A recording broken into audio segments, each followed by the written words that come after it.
So today I've got a really exciting video. I'm going to share with you 10 witchy things to do during the quarantine, during lockdown, or if you're watching after all this craziness has gone, just witchy things to do when you're bored. So the first one is to learn tarot. Now, if you already know tarot, you can also use this quarantine time to just give yourself a bit of a refresher, because I know for me, I've been reading tarot for quite a few years, but you tend to fall into certain traps and you associate cards with very specific definitions that you've kind of cultivated during your time reading, and you may have, I don't know, forgotten about certain other elements of tarot. There's loads of things that kind of make you a bit stuck, kind of in a rut with tarot. So I think using this quarantine time to just refresh your tarot skills. Now, if you have never learned tarot and you want to, there are two things that I would recommend. The first one is Kellyanne Maddox's Tarot Trainees course. It's free on YouTube, and if you go to her channel, I'll try and link it down below if I can find it, but if you go to her channel and it'll be there, it's a playlist I believe, and I did that a few years ago now, and it just made everything click. I spent so long trying to memorise meanings and all that stuff, and it just never happened. I always had to look up definitions, and then I did that course and it really just kind of cemented it for me, and I might actually do it again this quarantine, because it is just so valuable for really understanding the cards as a collective and then getting really into the kind of nitty-gritty of it. So definitely do that. The other thing is Tarot 101 by Kim Huggins. That's a really good book. You'll be able to find it online. I think I got it online. For each card she has a variety of journaling exercises for you to do, observations for you to do, thinking about the card as characters, thinking about the card as elements in your life. There's just loads to it, and you really get the feeling when you go through that book that you have a relationship with every card. So Kim Huggins' Tarot 101, I would also recommend that. And while we've got all this time in our hands, it is the perfect time to learn tarot.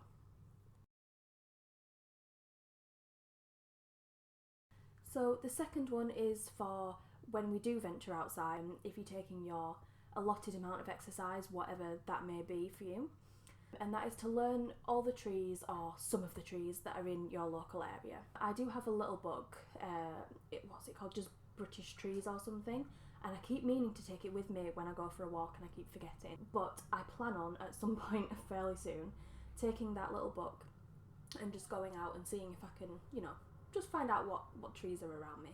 And I just think it's a really good way of, when we're feeling a bit disconnected, of feeling connected with where you are, knowing what plants and trees are in your area, and then if you want to, you can look up the magical properties of those plants and trees, and then when you're in need of a certain thing, you can go to said plant, said tree, do a bit of meditation, or just, touch it or whatever. And I just really think it helps to ground you when everything is so up in the air. Those trees will have probably been there for many years and will continue to be there for many years, so it's just an incredibly grounding thing, and kind of thing that you just don't get around to doing unless you know about trees, and you can just tell by looking at it, this is this, this is that, which I wish I was. It's just really nice to know what's around you and what's native to your area. So yeah, grab yourself a little book. You can probably get apps actually. I bet there's something where you can take a picture of a leaf or something and then it'll magically tell you what it is. I might have to have a look.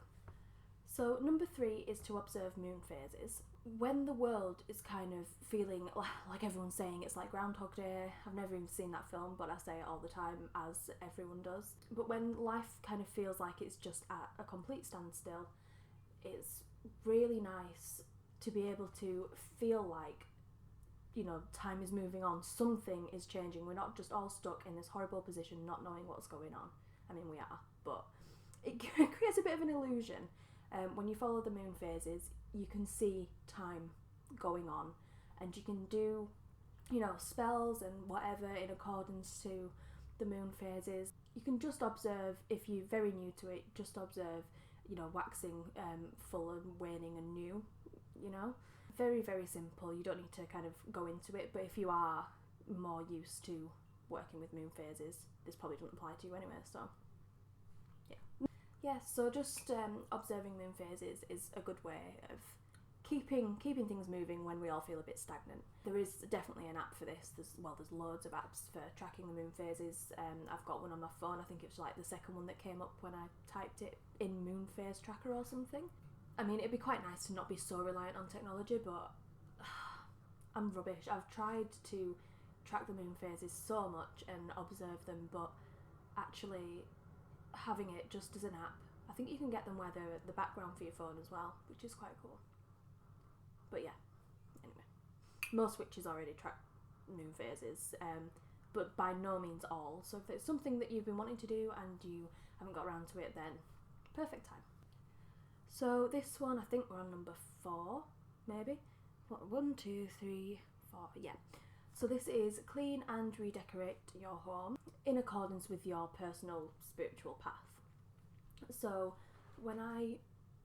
it's a weird noise. When I recently redecorated my home, I mean, it needed quite a lot doing to it. So we did spend a bit of money, but a lot of the things that I'll show you in the B-roll, like the picture frames, they were like, what, £2 each or something like that, and then I just printed off pictures of various animals and just glued them to cardboard, cut them out, bent the wings and stuck them down. I made the little beetle out of clay and then painted him, and there's loads of stuff you can do. I also did some paintings which I'll tell you about in the next one. But nowadays, because we're spending so much time in our homes, it's really, really important to make those homes somewhere you want to be and somewhere that feels calming, somewhere, as much as is humanly possible. If you've just got a bedroom, just, clean and tidy your bedroom, and then possibly when you're out for a walk, you could pick up some twigs and, wrap them into a sigil. You can, like I say, do some picture frames. You can, if you're allowed to paint the walls, if you own a house or your parents say it's okay or whatever, paint things on the walls. Just anything that makes you feel calm and grounded and like you've got a very, a nice place to be, because we are in our homes for the foreseeable future, really. So it's quite important that we make them as nice as we possibly can, and you don't have to spend a fortune. We were desperate for some bedside tables, and they are very expensive. So my parents had 2 stools that they weren't using anymore, so I just got those and painted them, and then painted just Triskelion on them, and yeah, that was free.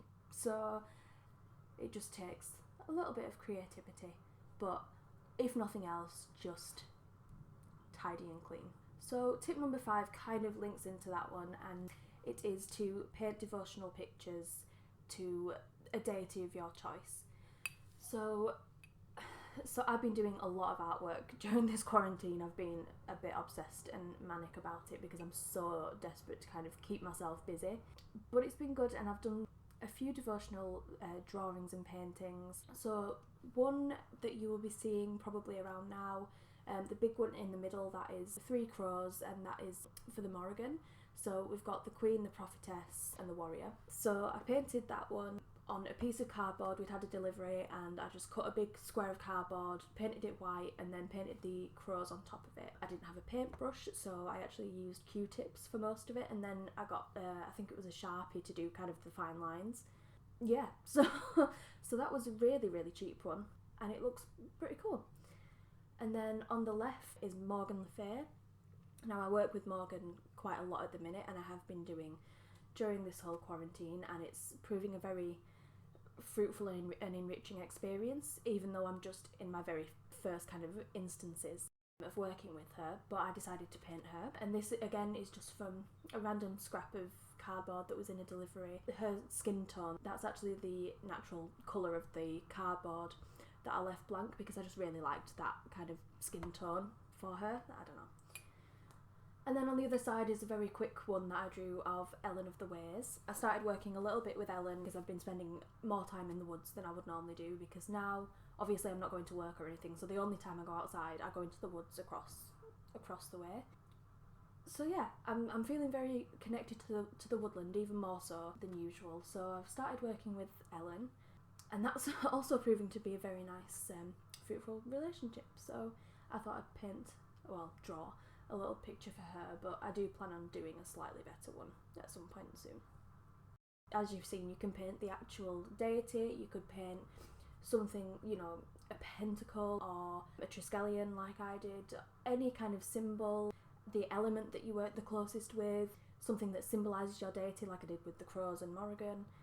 There's so many possibilities, but anything that's devotional, and really think about why you're painting it when you're painting it, and put everything in the painting intentionally, and it will be perfect. There's no way you can go wrong. If you don't think you're a talented artist, it really doesn't matter at all. If you've created something that's always better than something that may look better but is, you know, mass produced or whatever. So the next tip, I've totally lost count of how many, so I'm just going to keep saying the next one till I finish. So the next one is learn a new spell technique. So I've done this during the quarantine. I actually did my first ever money ball. I watched a Witch of Wonderlust because I was just looking for other spells, so I watched a Witch of Wonderlust video about money balls, and I was like, you know what, I really need some more money, an alternative stream of income right now. And yeah, I did it, and I've been feeding it and, you know, interacting with it. A week after I did it, I think it was, my ex-boss emailed me asking me to help her with her website, and she'll pay me by the hour. So yeah.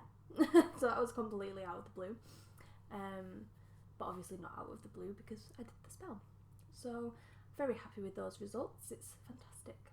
So yes, so just, you know, there's loads on YouTube, but sometimes again we get a bit stagnant within our practice. We stick to the same types of spells and whatever, so sometimes it is really good to just try something completely different, and we, as I say, we've got quite a lot of time to do it now.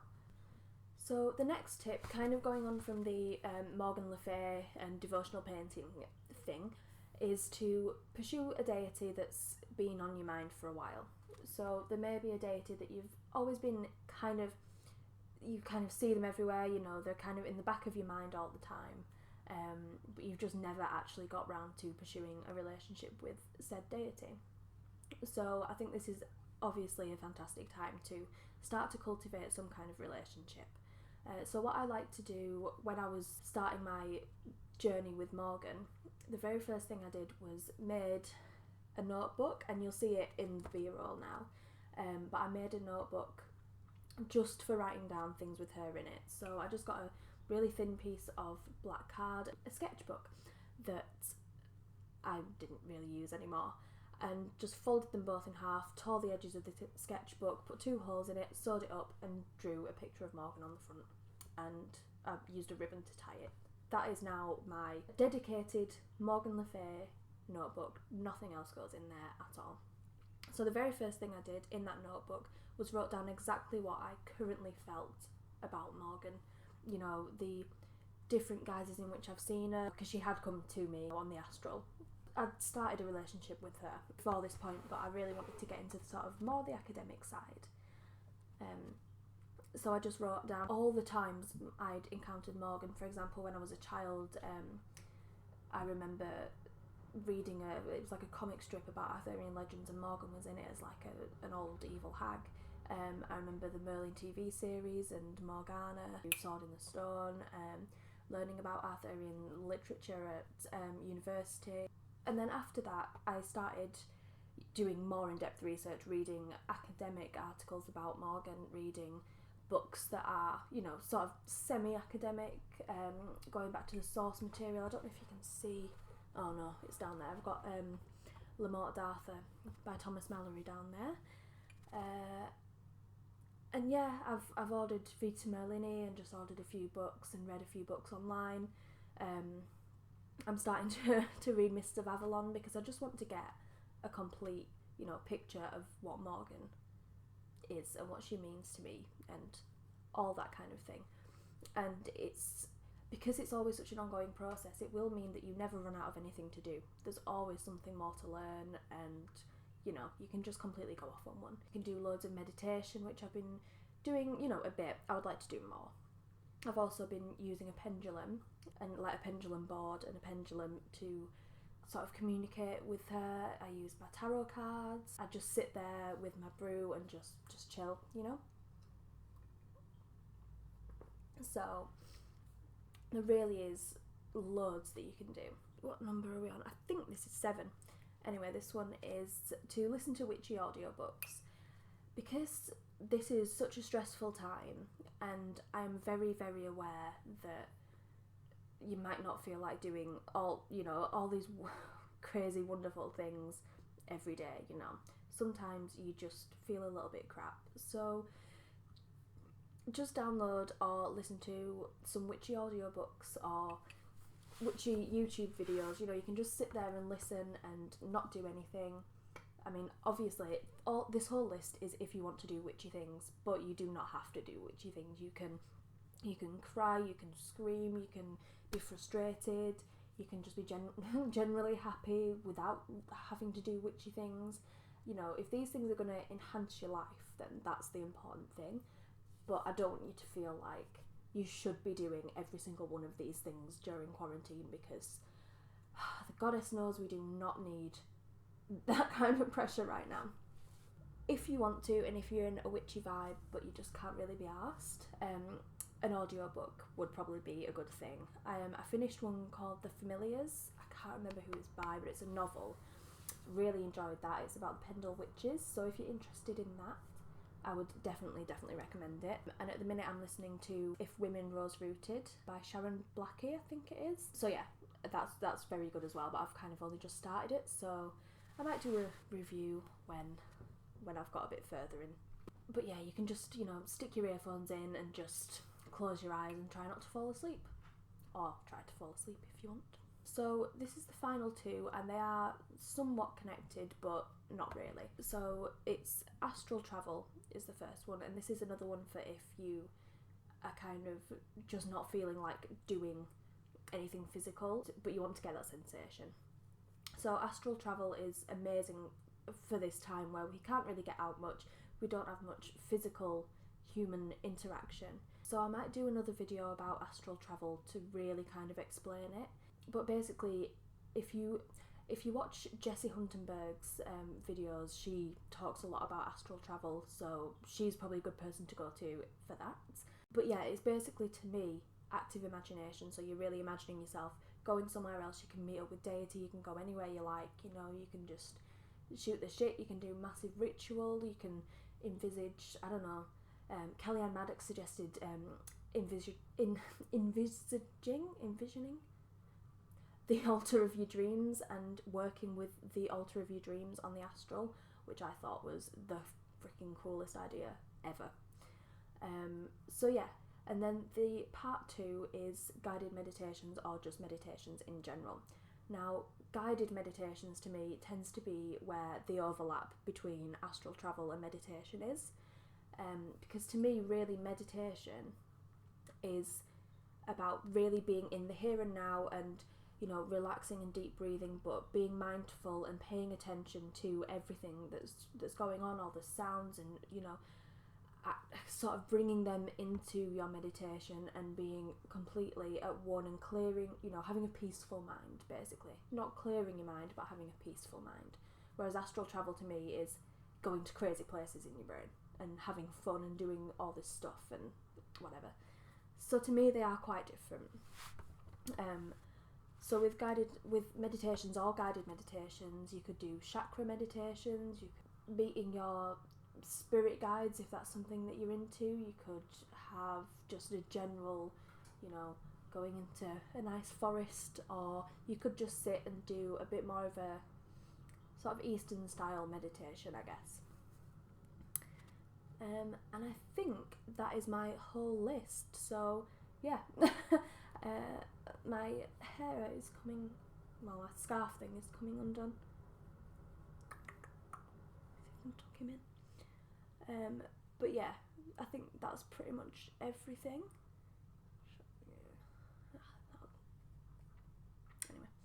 Anyway, yeah, so I hope that you enjoyed this list, and let me know if you've got anything else to add down below, and I will see you in the next one.